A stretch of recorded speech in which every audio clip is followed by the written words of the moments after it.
亲爱的朋友们，欢迎来到微光夜读。就你这样的，还想在我们家吃软饭？王秀英的声音在客厅里炸开，像鞭炮一样刺耳。35了，连个媳妇都找不到，还好意思回来过年？我要是你，早就找个地缝钻进去了。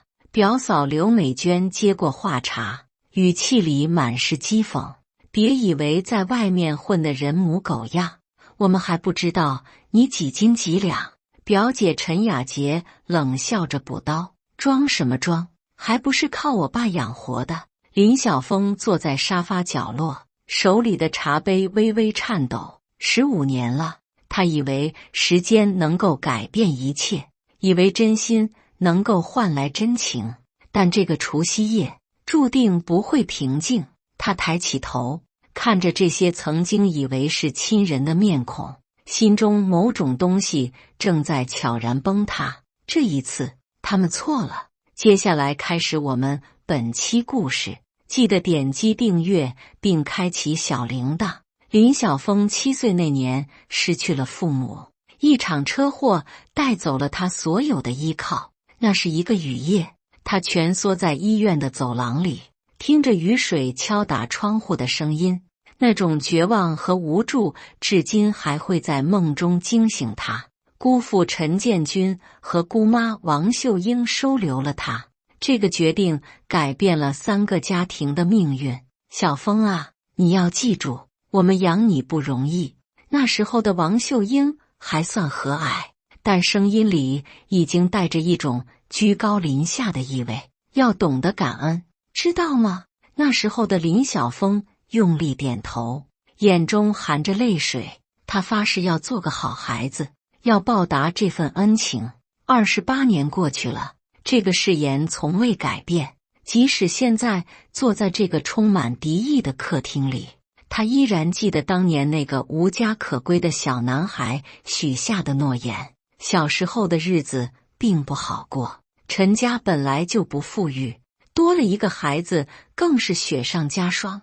林晓峰从小就学会了察言观色，学会了在夹缝中生存。他知道什么时候该说话，什么时候该沉默，什么时候该表现得听话懂事，什么时候该主动承担家务。每当陈雅洁要新衣服的时候，林晓峰总是默默地穿着旧衣服，从来不主动开口要求什么。他学会了把自己的需求压到最低，学会了看别人的脸色生活。这种习惯一直延续到现在，让他习惯性的把自己放在最不重要的位置。你看人家小峰多懂事，从来不跟我们要零花钱。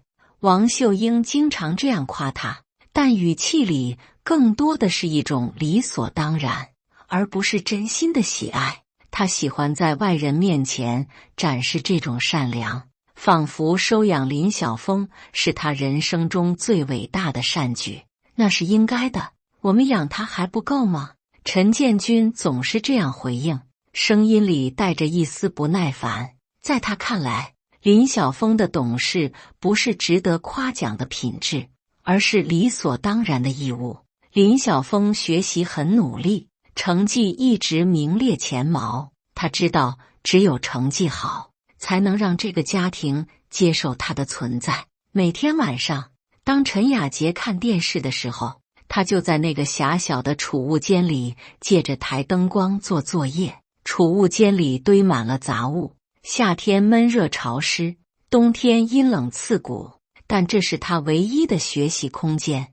但每当他拿着奖状回家时，得到的不是表扬，而是更多的期待和比较。这些奖状从来没有被贴在墙上，只是被随意地放在抽屉里，仿佛那只是理所当然的结果。考得不错，但还要继续努力。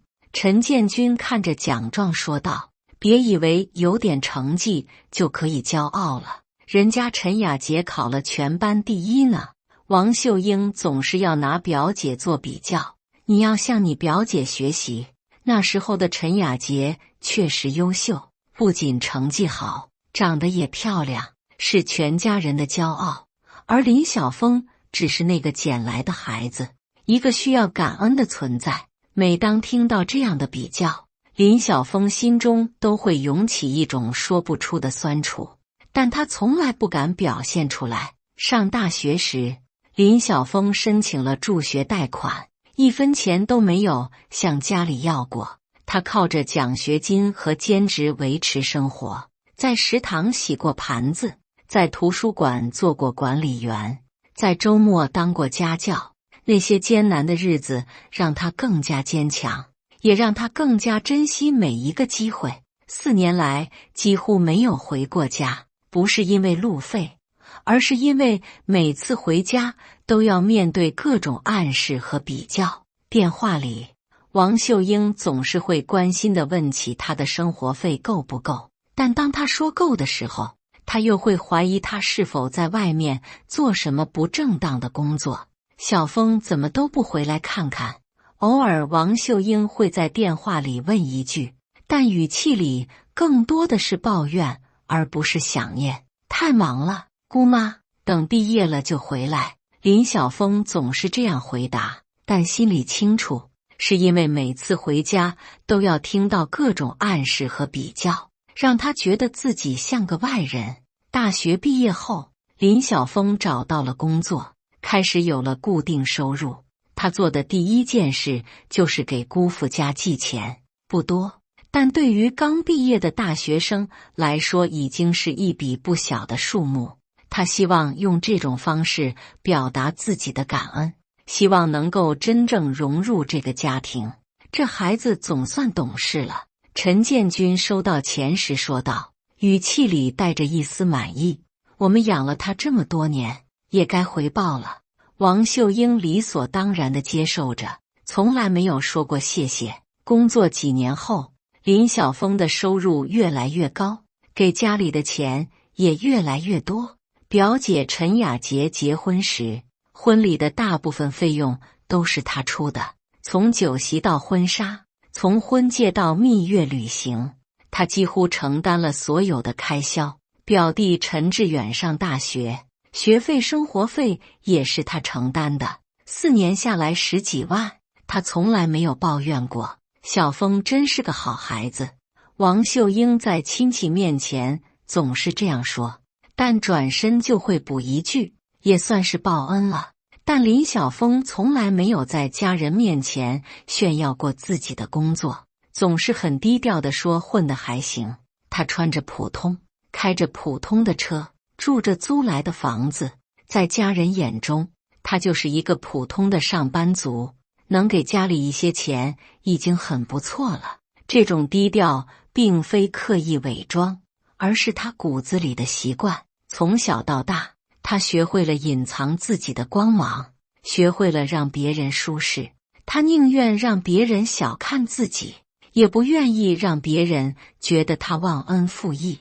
小峰在外面做什么工作啊？有时候亲戚会问，就是个打工的，在公司里上班。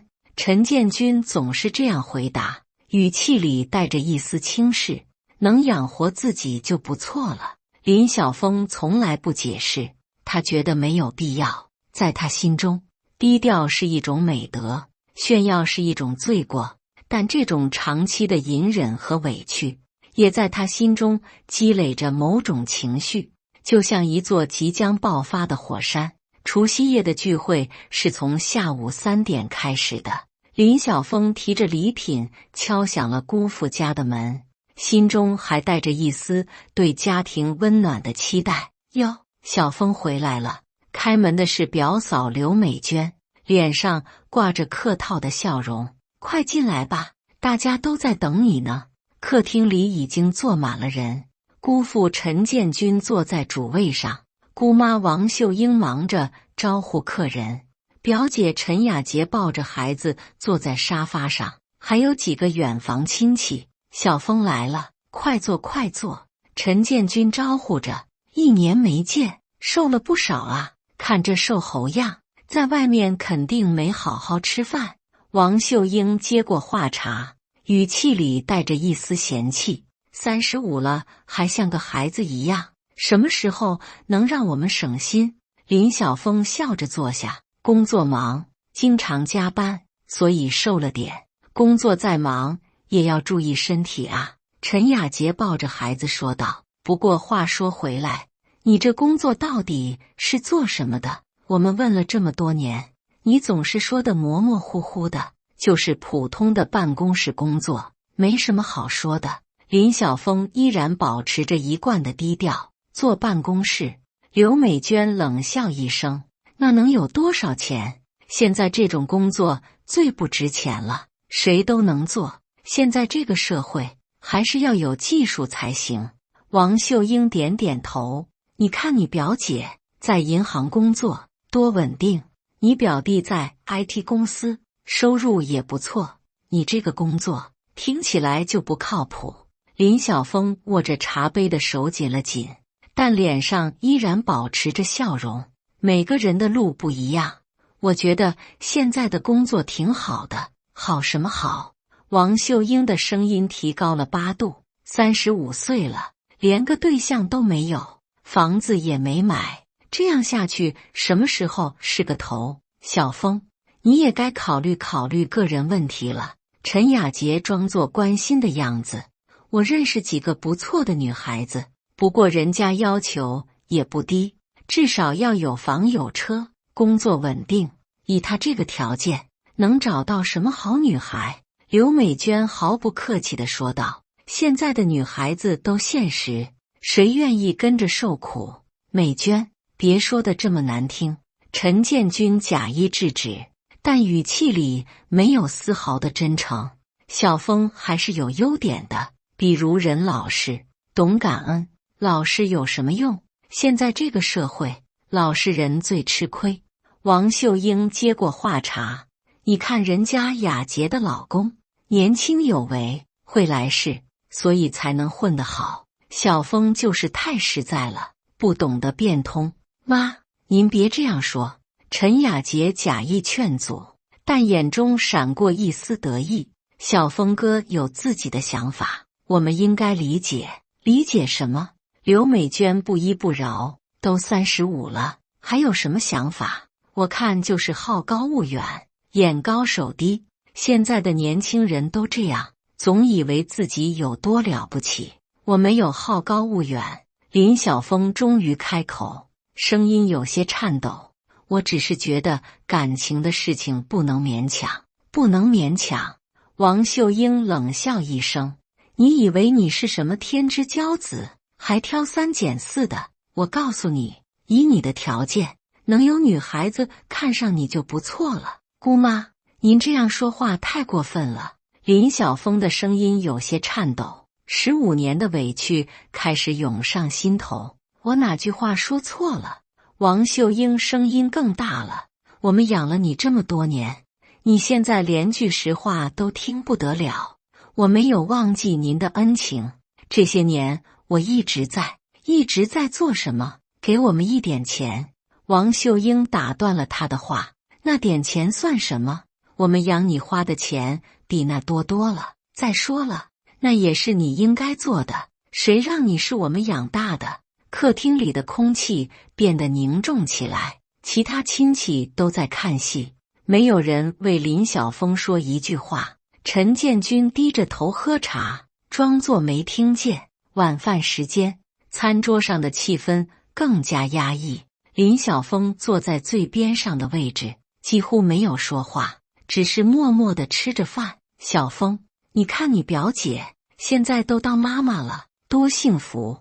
王秀英夹菜的时候故意说道，什么时候我们也能抱上你的孩子？姑妈，这种事情急不来。林晓峰勉强笑着回应，都35了你还说急不来？刘美娟放下筷子，我看就是你要求太高，总想着找个条件好的，结果把自己耽误了。现在这个社会，男女都要现实一点。陈雅洁附和道，你的条件就那样，就别挑三拣四了，随便找个差不多的，赶紧结婚生子，也算对得起我爸妈的养育之恩。雅洁说的对。王秀英点点头，我们辛辛苦苦把你养大，就是希望你能成家立业，光宗耀祖。结果你倒好，35了还像个孩子一样，让我们怎么跟别人说？我已经很努力了。林晓峰的声音有些哽咽，工作也算稳定，生活也过得去，为什么一定要按照你们的想法来？你管这叫努力？刘美娟冷笑，办公室坐坐，一个月几千块钱，现在随便一个快递员都比你赚得多。就是啊，小峰，你也不想想，以你现在的收入，能养得起老婆孩子吗？王秀英越说越激动，还是说你想让老婆出去赚钱养家？那你这个男人还有什么用？我的收入还可以，养家应该没问题。林晓峰试图为自己辩护，小峰哥，你别自欺欺人了。陈雅洁嗤笑一声，现在房价这么高，车价也不便宜，你那点工资连首付都凑不齐吧？房子可以慢慢买，车子也不是必需品。林晓峰的声音越来越小，慢慢来，等你攒够钱，黄花菜都凉了。刘美娟的声音刺耳的像指甲划黑板，现在哪个女孩子愿意跟着你慢慢熬？都不是傻子。美娟，你说话注意点。陈建军终于开口，但语气软弱无力。小峰也不容易，爸，您就别护着他了。陈雅洁冷冷地说，护短也要有个度，他都35了，还要您操心到什么时候？建军，你太心软了。王秀英接过话茬，有时候就要说点狠话，不然他永远不知道现实的残酷。林晓峰看着姑父，希望能得到一句支持的话，但陈建军只是低着头继续吃饭，仿佛什么都没听见。姑父，您真的也这样认为吗？林晓峰终于忍不住问道。陈建军抬起头，看了看林晓峰，又看了看王秀英，最后还是选择了沉默。他拿起酒杯喝了一口，避开了林晓峰期待的目光。这一刻，林晓峰感到了前所未有的失望。15年来，他把陈建军当作父亲一样尊敬，把这个家当作自己的港湾。但现在他才发现，在关键时刻，没有人愿意为他说一句话。我知道了，林晓峰轻声说道，声音里带着无尽的疲惫。你们说的都对，是我太天真了。我们说这些都是为了你好，希望你能早点醒悟。王秀英满意地点点头。小峰哥，我们也不想说重话，但有些事情必须说清楚。陈雅洁装作关心的样子，你也不小了，该为自己的将来考虑考虑了。林晓峰没有再说话，他的心已经彻底凉了。28年的感恩，15年的付出，原来在他们眼中只是理所当然。他从来不是这个家的一员，只是一个需要感恩的外人。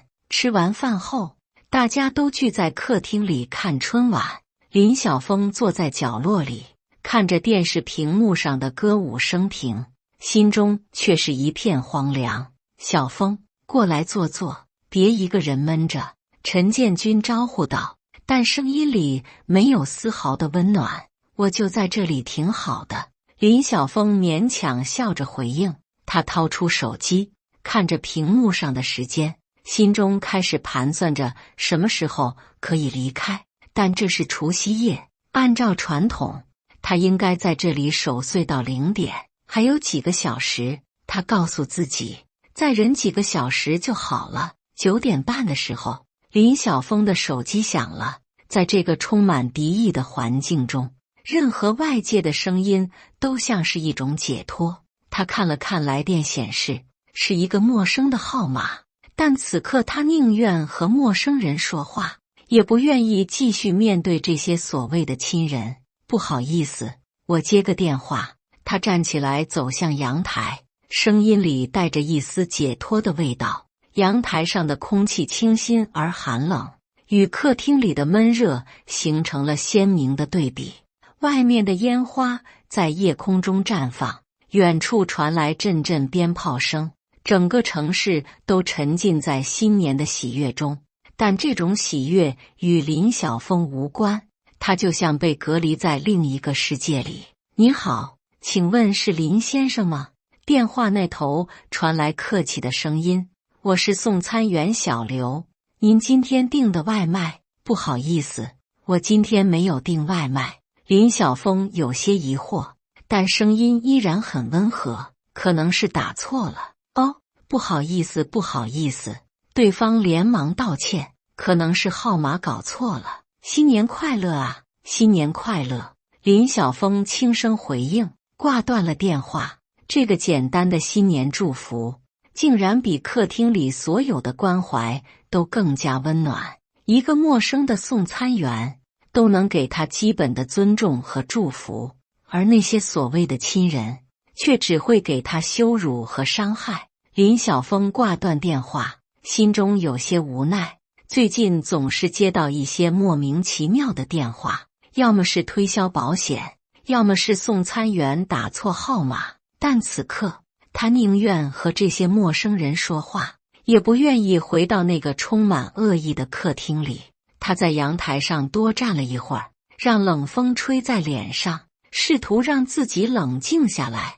他想起了大学时代的除夕夜，那时候他一个人在宿舍里吃着泡面看春晚，虽然孤独，但至少没有人羞辱他，没有人让他觉得自己一文不值。那种孤独是纯粹的，这种孤独却是被人群包围的绝望。回到客厅后，林晓峰重新坐在了角落里，他看着眼前这些熟悉的面孔，心中开始思考一些从未想过的问题。也许是时候重新审视这种关系了，也许是时候为自己而活了。小峰，刚才谁的电话？王秀英随口问道，语气里带着一种习惯性的监视。送餐员打错了。林晓峰简单回答，心中涌起一阵厌烦，连接个电话都要被盘问，这真的是一个正常的家庭关系吗？现在这些送餐员真是的，连电话都打不对。刘美娟撇撇嘴，声音里满是轻蔑，不过也正常，干这种工作的人能有多大文化？现在什么人都能送外卖。陈雅洁接过话茬，眼中闪过一丝优越感，不像我们这种有正经工作的人。林晓峰听到这些话，心中涌起一阵愤怒。他们凭什么这样看不起那些诚实劳动的人？凭什么觉得自己高人一等？就因为他们有一份所谓的体面工作。他想起了大学时代送外卖的经历，想起了那些深夜里的奔波，想起了那些客户的白眼和催促。但至少那时候，他是在为自己的生活而努力，是在用自己的双手创造价值，而不是像现在这样成为别人羞辱的对象。10点的时候，林晓峰的手机又响了，这次他没有起身，直接在座位上接听。他已经不在乎他们的监视和盘问了，不在乎他们的任何看法。喂，先生您好，我是某某银行的客服，想向您推荐我们最新的理财产品。林晓峰直接挂断了电话。这些推销电话在平时会让他感到烦躁，但此刻却让他感到一丝安慰。至少外面的世界还在正常运转，至少还有人把他当作一个正常的成年人来对待。又是推销电话，王秀英问道，语气里带着一种看热闹的意味。银行推销理财的。林晓峰点点头，心中暗自苦笑。如果他们知道他的真实财务状况，会是什么反应呢？这些银行真烦人，天天打电话推销。陈建军难得发表意见。不过话说回来，小峰，你有多少存款啊？要不要考虑理财？这个问题让林晓峰愣了一下。陈建军关心他的存款，是真的关心他的财务状况，还是想要评估他还能为这个家庭提供多少价值？没多少钱，够花就行了。林晓峰依然保持着一贯的低调，但心中已经开始思考别的问题。年轻人还是要有理财意识。王秀英教训道，声音里带着一种居高临下的意味。像你这样月光族，什么时候能攒下钱？我有存款。林晓峰轻声说道，这是他第一次在这个家庭里提到自己的财务状况。有多少？刘美娟好奇地问道，眼中闪过一丝贪婪的光芒。总不会连10万都没有吧？林晓峰没有回答，只是笑了笑。他从来不在家人面前谈论金钱，觉得那样太俗气。但现在他开始怀疑，这种低调是否真的有意义？也许正是因为他的低调，才让他们觉得可以随意羞辱他。时间慢慢过去，客厅里的谈话内容从林晓峰转向了其他话题。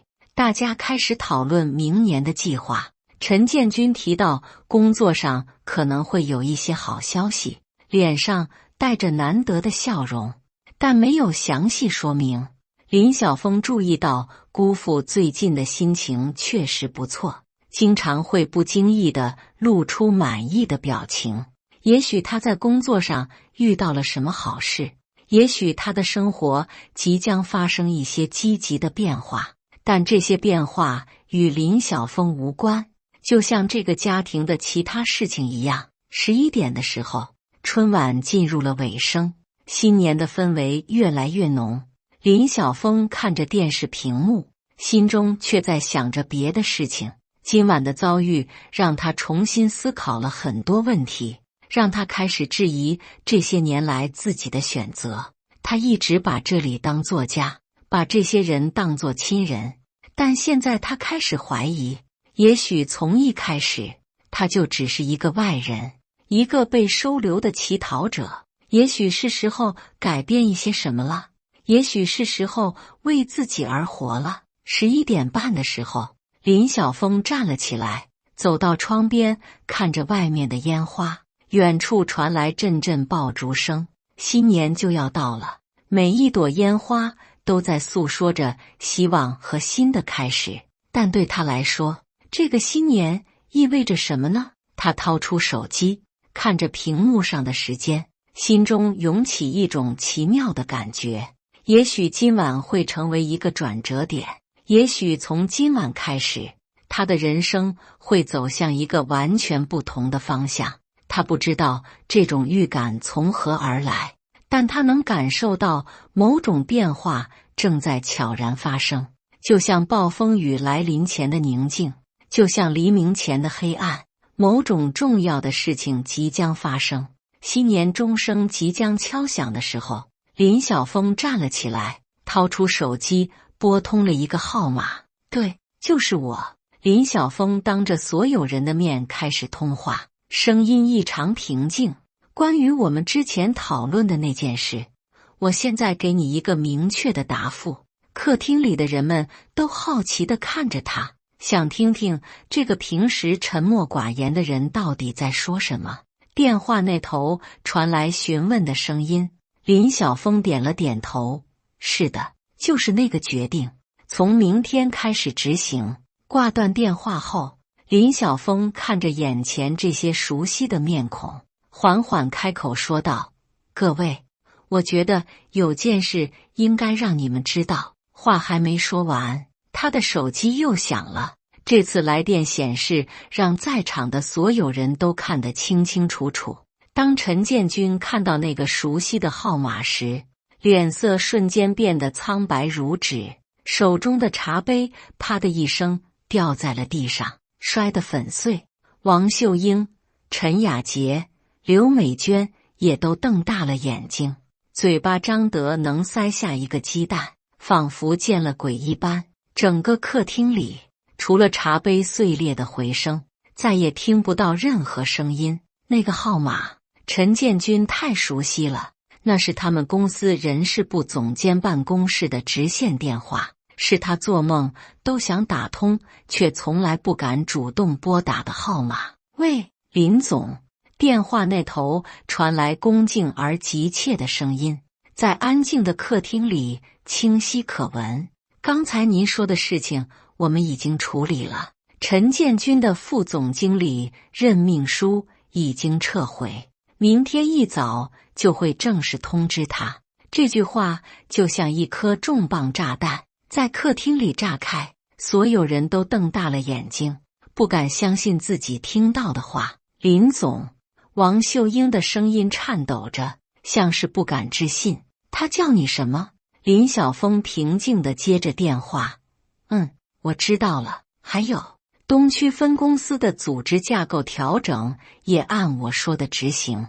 陈建军现在的部门经理职位也一并撤销。什么？陈建军瞬间从沙发上弹了起来，脸色惨白如纸。小峰，你在说什么？是这样的，姑父。林晓峰挂断电话，第一次在这个家庭里直视着每一个人的眼睛，声音平静的可怕。我忘了自我介绍，我叫林晓峰，是华远集团总部人事总监，也是你们公司的直属上级。很不巧，你的晋升任命书正好需要经过我的审批。客厅里的空气瞬间凝固了，每个人都保持着刚才的姿势，像是被施了定身术一般。王秀英张着嘴，一句话都说不出来。刘美娟的脸色变得青一阵白一阵，陈雅洁抱着孩子的手都在颤抖。不可能，这不可能！陈建军瘫坐在沙发上，声音颤抖着：“你怎么可能是？很难相信是吗？”林晓峰的声音里带着一丝讽刺：“那个被你们看不起的废物，那个只配坐办公室拿几千块钱的打工仔，居然是你们公司的人事总监。”他走到茶几前，拿起自己的水杯，慢慢地喝了一口，动作优雅而从容。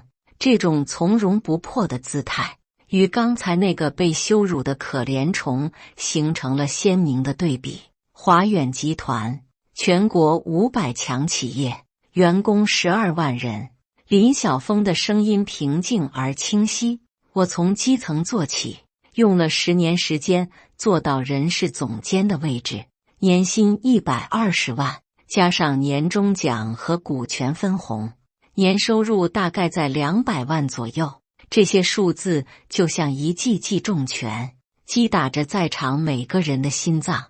他们刚才还在嘲笑林晓峰的收入，说他连养家都成问题，现在却发现他的年收入是他们的10几倍。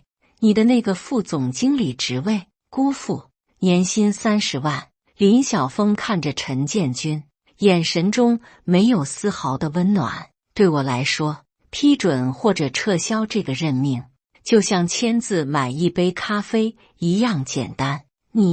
你为什么要这样做？陈建军的声音颤抖着，眼中闪过绝望的光芒。我是你姑父，我们养了你这么多年，养育之恩。林晓峰冷笑一声：“你们刚才不是还在算账吗？说你们花在我身上的钱比我给你们的多。那好，我们来算算这笔账。”他掏出手机，打开银行应用，屏幕上显示的数字让所有人都倒吸了一口凉气。这是我给这个家的转账记录，从参加工作到现在15年时间，我一共给了你们230万。雅洁结婚的时候，我出了30万；志远上大学，我出了18万；你们买这套房子的时候，首付的40万是我出的。每一个数字都像一记耳光抽在他们的脸上。刚才还在指责林晓峰不懂感恩的人们，现在才发现自己是最大的白眼狼。王秀英的脸色变得煞白，嘴唇颤抖着想要说什么，但一个字都说不出来。刘美娟低下头，不敢看林晓峰的眼睛。陈雅洁紧紧抱着孩子，像是想要躲起来。至于养育之恩，我也算过。林晓峰的声音越来越冷。从7岁到18岁，11年时间，按照当时的生活水平，你们在我身上花的钱不会超过10万，我已经还了你们23倍。小峰，我们不知道。王秀英终于找到了声音，但颤抖得厉害。如果我们知道如果你们知道我有钱有地位，就会对我好一点，是吗？林晓峰打断了他的话。那么，我现在告诉你们一个更残酷的事实。他走到窗边，看着外面绚烂的烟花，声音里带着无尽的疲惫。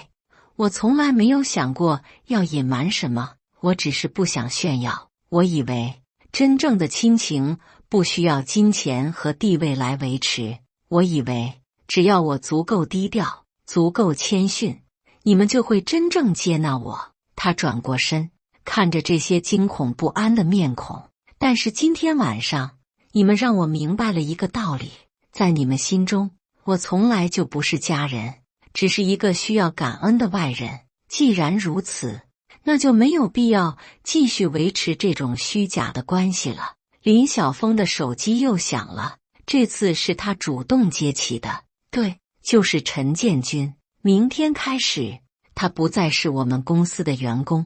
什么原因？林晓峰看了一眼瘫坐在沙发上的陈建军，就说是个人原因好了。挂断电话后，客厅里陷入了死一般的寂静。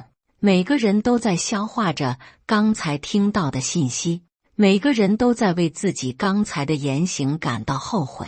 小峰，求求你不要这样！陈建军突然跪了下来，眼中含着泪水。我知道错了，我们都知道错了，求你给我们一个机会。看到这个曾经高高在上的姑父跪在自己面前，林晓峰心中涌起了复杂的情绪。有痛苦，有解脱，也有一丝不忍，但更多的是一种深深的失望。姑父，你跪错人了。林晓峰的声音很轻，但每个字都清晰可闻。你应该跪的是那个在你们的羞辱声中长大的孩子，是那个用15年时间报答你们的年轻人，是那个即使被伤害也从不还手的林晓峰。但是那个林晓峰今天晚上已经死了。这句话就像最后的审判，宣告了一个时代的结束。从今以后，林晓峰不再是那个需要感恩的孩子，不再是那个可以随意羞辱的外人。他找回了自己的尊严，也找回了自己的人生。新年的钟声在这时响起，12点整，新的一年开始了。但对于这个家庭来说，这个新年注定是一个分水岭，一个再也回不去的分界线。林晓峰看着眼前这些惊恐不安的面孔，心中涌起了一种复杂的情绪。15年的感恩，15年的付出，15年的自我欺骗，终于在这个除夕夜画下了句号。我想，你们现在最关心的应该是后果。林晓峰的声音平静的可怕。让我告诉你们，失去这个职位对姑父意味着什么。陈建军的脸色更加苍白，他知道林晓峰说的是真的。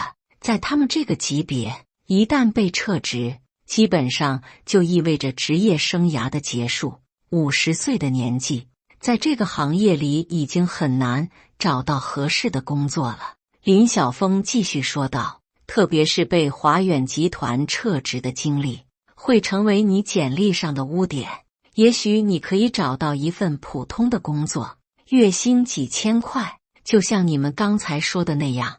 王秀英听到这里，终于忍不住哭了出来。她知道这意味着什么，意味着他们的生活水平将会大幅下降，意味着她在朋友面前将抬不起头。小峰，求求你，我们真的知道错了。她哭着说道，我们以后再也不会这样了，我们会把你当亲儿子一样。亲儿子？林晓峰苦笑一声，如果我真的是你们的亲儿子，你们会这样对我吗？你们会当着这么多人的面羞辱我吗？这个问题让所有人都沉默了，因为答案显而易见。如果林晓峰真的是他们的亲生儿子，即使他真的一事无成，他们也不会如此残忍地对待他。血缘关系确实重要，但更重要的是人心。林晓峰走到陈雅洁面前：“雅洁，你还记得你上大学的时候，是谁每个月给你寄生活费吗？”陈雅洁低着头，不敢看林晓峰的眼睛。他当然记得，那时候家里条件不好，是林晓峰默默地承担了他的大部分学费和生活费。你结婚的时候，是谁出钱让你办了一场体面的婚礼？你儿子生病住院的时候，是谁连夜赶过来垫付医药费？每一个问题都像一把刀，切开了他们伪善的面具，露出了内心最丑陋的部分。但是今天晚上，你们是怎么对我的？你们把我当作什么？当作一个可以随意践踏的垃圾？林晓峰的声音开始颤抖，不是因为愤怒，而是因为痛苦。15年的真心付出，换来的竟然是如此的回报。我一直以为时间能够改变一切，真心能够换来真情。我一直告诉自己，只要我足够好，你们总有一天会真正接纳我。他走到那个放着全家福的桌子前，拿起那张照片，照片上的他站在最边上，笑得有些拘谨，而其他人都显得自然而亲密。但是今天我终于明白了，有些东西是永远不会改变的。在你们心中，我永远都是那个被收留的孩子，永远都是需要感恩的外人。